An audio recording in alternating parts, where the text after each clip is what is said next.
An earthquake in Adams Center is felt across the North Country as a second earthquake this month shakes the ground.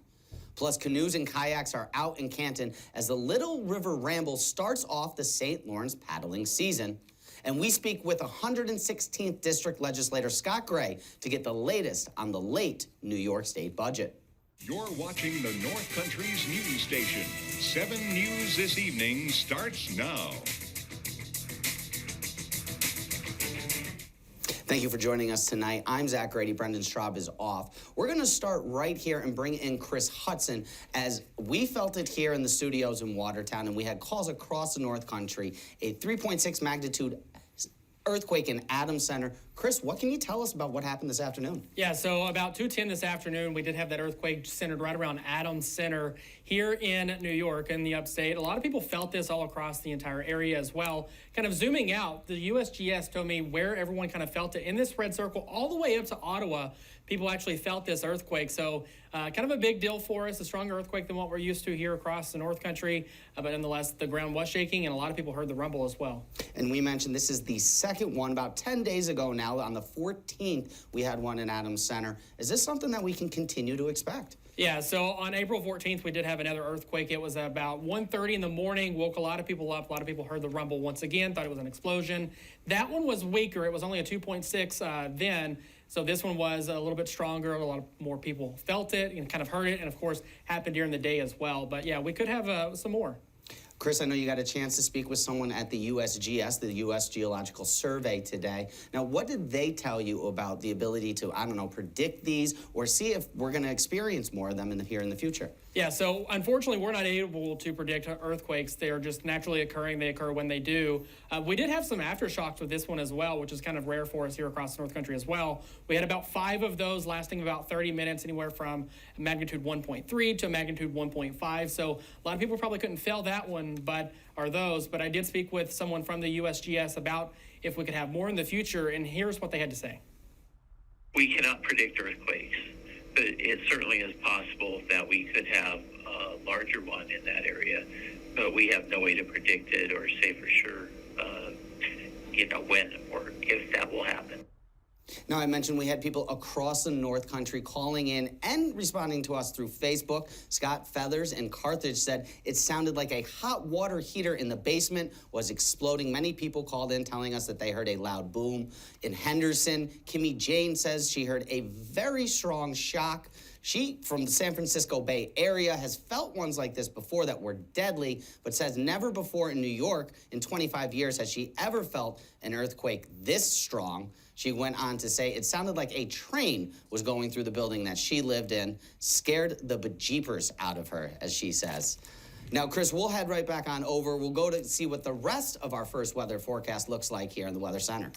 Well, Zach, it's been a mainly quiet day other than that earthquake that we had. We have seen some rain showers throughout the North Country as well. Of course, First Weather is brought to you by Doors Plus in Adams Center. As far as here closer to the North Country, we can see still seeing some rain showers out there for some locations. Clouds starting to build back in as well, and we do have that chance for some more rain showers overnight tonight. So when will that happen? How cold will we get tonight? Well, Zach, I'll have that answer coming up in just a few. In other news tonight, a body was found Saturday by the bank of the Grass River in Messina. Village Mayor Greg Paquin said the body was found near Trombino's restaurant, which is on Center Street. Paquin said Messina police told him they believe the person found was homeless. How the person died and who they are is still unknown at this time. We are expecting more details, though, on Monday from the Messina Police Department. The New York State budget is now more than 3 weeks past its April 1st deadline, the latest in more than a decade. Officials say the biggest disagreements in getting a deal done have been over bail reform and housing policies. Governor Kathy Hochul and lawmakers have agreed to periodic, temporary spending measures to continue to fund payroll for state employees and other expenses of the government. 116th District Assemblyman Scott Gray tells us, though, he believes a deal is close to being done. We'll be working on in the process of voting on a budget this same time next week. I believe all staff has been notified throughout that they are from Monday to Monday to remain in the Capital Region, and which is an indication that we'll be passing a budget. Hochul's initial proposed budget was for just under $221 billion. When it's all said and done, some lawmakers believe that number could go as high as $231 billion. Campaigning for the 2024 Republican nomination is also already underway. Former President Donald Trump participated remotely at an event in Iowa with several other potential challengers making their case for new leadership in the White House. Some could formally enter the race as early as later this week. CBS's Bradley Blackburn with the latest.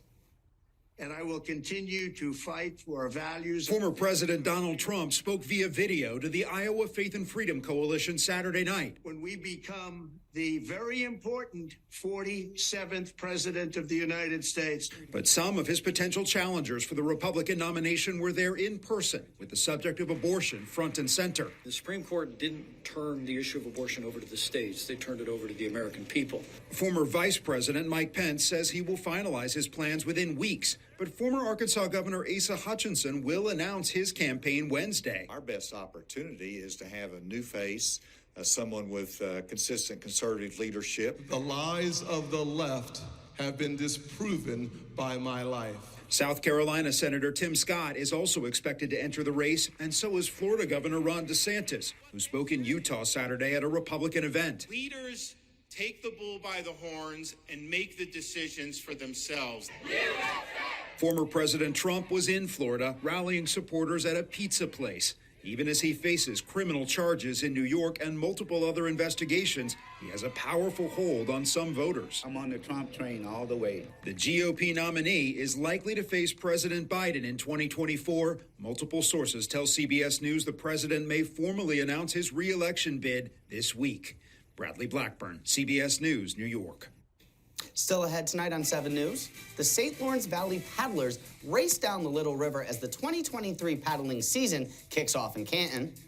And Lafargeville Central students get a chance to go back in time as a World War II era exhibit makes its way to one North Country library. From the North Country's news station, you're watching 7 News This Evening with Brendan Straub. Weekend weather with Kris Hudson. And your North Country sports with Rob Krone. The St. Lawrence Valley paddlers hit the Little River Sunday for their first official race of the season. 7 News reporter Sean Brinda was on hand as paddlers prepared for the Little River Ramble and the 2023 Canoe and Kayak campaign. Paddlers raced down the Little River in Canton Sunday afternoon for the first race of the 2023 paddling season, the Little River Ramble. For more than 20 years, Gene Newman has made his way to almost every Ramble race. He says days like these are great to catch up with old friends. It's the first time, since the winter that we actually get together with a lot of the friends from other places and catch up. Saranac Lake resident Stephen Buzzle says the North Country as a whole is one of the U.S.'s premier paddling destinations. If you look at Florida, the number of boaters per capita, or Minnesota, it's high because of all the waterways. So I think the same thing is true here. We got the waterways, and it's a great recreational outlet, and I think people just migrate to the water. They're drawn to it. When it comes to the Ramble itself, it is a mix of amateur and professional paddlers who share their love of being out on the water. St. Lawrence Valley Paddler member Mary Kelly says that paddling can not only have health benefits, but can be a very enjoyable time. I think when I capsize and swim, there's a moment of, oh my, but I absolutely have fun. The next big race on the schedule, the Canton Canoe Weekend Race, is in 2 weeks. Great start to the season with paddlers embracing the waterways one stroke at a time. Sean Brinda, 7 News. Kris Hudson is back with your full forecast when we return.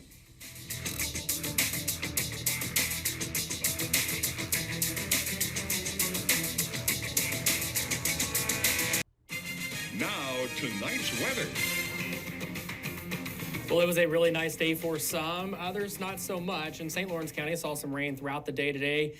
As far as out there right now, starting to see a few more showers, slowly trying to move back on in for the entire North Country. And I think we will see some showers as we go throughout the evening hours. and you can see the rain kind of moving back in right there on our satellite and radar. But are we seeing some rain falling here in downtown Watertown? Well, no, not yet. Of course, our camera is white out there because it's so bright. But nonetheless, 47 degrees for us, and we are just seeing some dry skies out there for now. But as we go throughout the evening hours, we will start seeing some rain falling out there. 53 degrees was the high today, so quite a bit cooler than it was yesterday. 46 the low, and of course, that's nowhere close to our records. But nonetheless, just a little bit of rain earlier this morning after midnight, and then, of course, we're going to be seeing some more as well.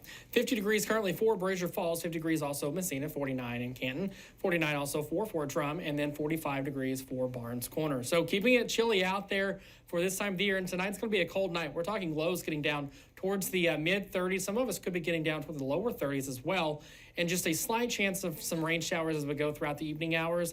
And then tomorrow, I think it's going to be a nice day, a 40% chance of showers for some locations. Highs getting right around the upper 40s, right around 50 degrees, and we will see a little bit of sun throughout the day Monday as well. Fun fact tonight, if we can get some clearing in the skies after midnight, we could see the northern lights, but I think it's going to be mainly cloudy throughout the overnight hours, so odds of us seeing those here are very, very low. Tomorrow morning, though, temperatures in those 30s and 40s, a few rain showers on our future cast at that point. And I think that's the way that it stays throughout the day, just rain off and on, scattered in nature.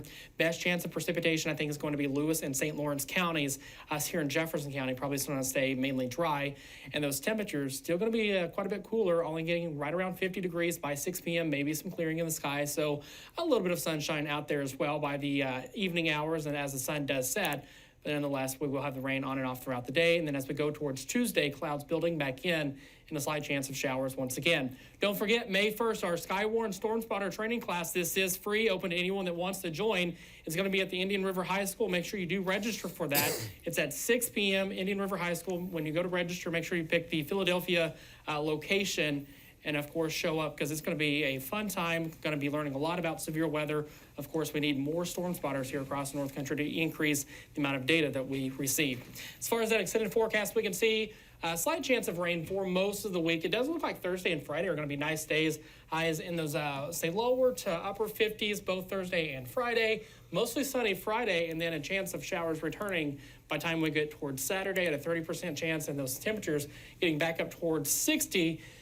Unfortunately, if you're wanting the nice 70s or close to 80 degrees, it doesn't look like we're going to be seeing them. It looks like we'll be staying below average with rain off and on throughout the week.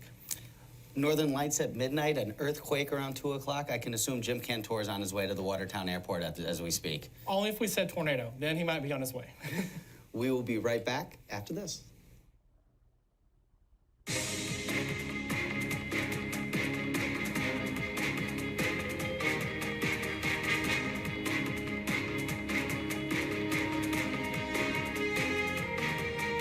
Lafargeville Central students will get a chance to go back in time as a World War II era exhibit makes its way to One North Country Library. For the next 3 weeks, the Orleans Public Library will have a traveling Anne Frank exhibit on display. The exhibit is from the Anne Frank Center USA. The display lays out 2 timelines simultaneously, one of Anne's life and one of Germany leading up, and 2 during World War II. The library's director says several field trips of all grade levels from Lafargeville Central are already on the schedule to come and learn from the exhibit. We have supportive materials. There are workbooks that go with this, manuals that go with this. In addition to that, I do extra research and provide different kinds of supporting material. Not only written work that's available for all learning levels, but to encourage them, who knows, maybe one of them will be the next writer. Maybe Anne will inspire them. The exhibit is at the library thanks to a grant received from the American Library Association. Snyder Morris says the library is one of only 200 in the country to receive the Humanities Grant. Rob, what are we looking at tonight in our North Country Sports Report? We are talking high school lacrosse and high school baseball. Those stories coming up next. Don't go away. Now your North Country Sports. It's time for your Toyota Sports Report. Just one contest on the local sports menu on Sunday, a boys NAC lacrosse contest in Fort Covington as the Salmon River Shamrocks hosted OFA. The Shamrocks looking to remain unbeaten while the Blue Devils look to move into a tie for first place with Salmon River with a win. Salmon River would lead 10-5 at the half, but OFA outscored the Shamrocks 5-1 in the third to trail by just one after 3. Each team would score twice in the fourth, and Salmon River would hold on to beat OFA 13-12. Mason Cree and Sebastian Laughing led the way for Salmon River in the win with 3 goals each. Xavier Delormier had 15 saves for the Shamrocks. Dylan Irvine with a big day for OFA. He netted 6 goals, and Tegan Frederick added 4 goals. Alex Warden had 10 saves in the loss, which dropped OFA to 4-2 on the season. A full slate of boys lacrosse games are on tap in Section 10 on Monday, including Canton hosting Colton Pierpont. The Golden Bears are off to another solid start this season, sitting at 2-1 in the Section 10 standings, with wins over OFA and Plattsburgh. Last season, Canton finished with an 8-4 record and lost to OFA in the Section 10 Class CD semifinals. Coach Jeff Myers confident his team will be in the mix for a Section 10 championship this season. Overall, I think we can compete with anybody in our section. Our goal is from Canton is to always win our section and then, compete the best we can in state. So I think our young guys are going to be very effective for us, and I think we have some good leaders at the top, which will help keep us together. This year we remember a lot of what happened last year, and we need a building year. We've got a few young guys out there that are looking really strong. A lot of us seniors, this is our last year, so we have a lot at stake, and we don't want to go out soft. So that's what we've got for this year. Oh, my expectations are great for this year. I feel like we got a good, strong team, and we're gonna do well because it got stolen from us last year, and this year it's not. It's coming home. Turning to the baseball diamond, a tight race is already shaping up in the Frontier League's D division, with the Belleville-Henderson Panthers battling with both Lima and Copenhagen for the top spot early on in the season. The Panthers hoping a strong rotation and some timely hitting can put them all alone atop the standings at the end of the season. The Panthers finished 2022 with a 14-4 overall record, 9-2 in the Frontier League D division, and lost in the Section 3 Class D quarterfinals. Coach Paul Gibbs has 5 seniors on this year's roster, but boasts a strong rotation once again in 2023. This year's team, we're a little young in some positions, but we seem to have talent. We brought back most of all of our pitching crew. And we're looking to, be as good, if not to try to improve on what we did last year. This season, the Panthers have gotten off to a 2-2 start with wins over Lime and Alexandria, scoring 29 runs in those victories. The players are confident the deeper the team gets into the Frontier League schedule, the better the results will be, with some of the younger players getting some much-needed experience. I'm pretty confident in this team. We have a lot of young guys that are learning, and years on will be good, and I feel like we can make a good run in sectionals and win Frontier League. How well the Panthers do this season will revolve around junior pitcher Britton Cross, who as a sophomore led the team with 40 strikeouts and was one of the aces of the staff. Cross says in order to repeat the success of last season, the team must stay positive and together as the season progresses. Our strength, I'd say being able to stay together in it and not really get mad at one each other, and staying as a team and just being together as a family mostly. To win the league and do well, on the mound, we've got to be accurate and everything, and we got to be smart on the bases and get our bats going the way we should. And I think if we come together and do that, we'll be fine. If the pitching crew stays up and stays well around the plate, limit our walks, we should be fine. Look for the Panthers to be in the mix for a Frontier League and sectional title this season. And that's going to do it in sports. We will be right back. Kris, let's take one last look at the forecast here. Yeah, so tonight we're going to have a few rain showers moving through. Hopefully no more earthquakes tonight, but as far as going throughout this week, we are going to spend most of the week below average for us with a few rain showers here or there. It does look like Friday is going to be a nice day with highs right around 60 degrees.